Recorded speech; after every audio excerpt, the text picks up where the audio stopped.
Si tu as entre 25 et 35 ans et que tu ne commences pas à te mettre les 3 pressions que je vais te donner maintenant, il est fort probable que lorsque tu sortiras de cette tranche d'âge, tu sois en train de regretter de ne l'avoir pas fait.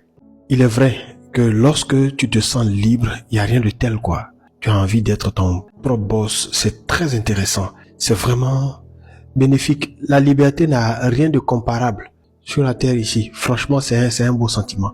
Mais en même temps que c'est un sentiment agréable, c'est l'un des plus gros pièges. Alors, pour ne pas que cette liberté dont tu peux jouir à profusion devienne ce qui va être l'objet de ta chute, il y a 3 petites pressions que tu dois apprendre à te mettre dès maintenant. La première pression, c'est la pression de l'apprentissage par la lecture. En fait, lire, quand tu sais lire, ce n'est pas toujours quelque chose d'agréable. Soyons honnêtes. Ce n'est pas tout le monde qui aime le faire.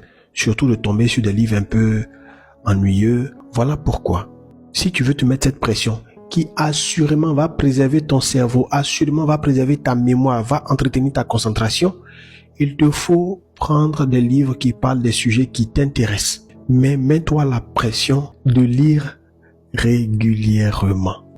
Deuxième type de pression nécessaire pour ton épanouissement futur, c'est la pression de ne pas dépenser tout ce qui passe entre tes mains financièrement parlant.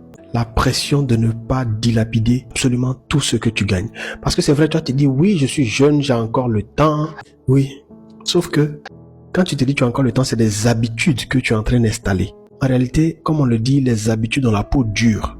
Donc, quand tu as établi l'habitude de dépenser la totalité de tout ce qui te vient entre les mains, peu importe le montant, tu vas reproduire cela. Ce que tu dois t'évertuer à faire, c'est d'apprendre à épargner systématiquement.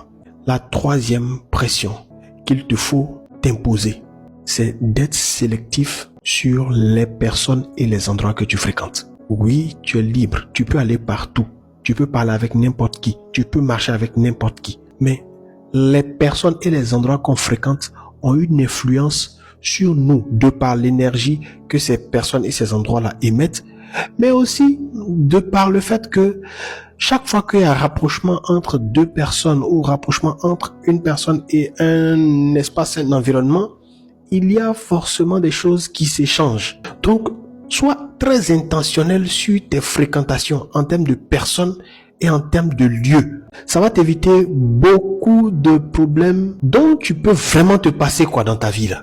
Si ça t'a parlé, abonne-toi pour plus de contenu inspirant et n'oublie pas, vis à partir de la fin.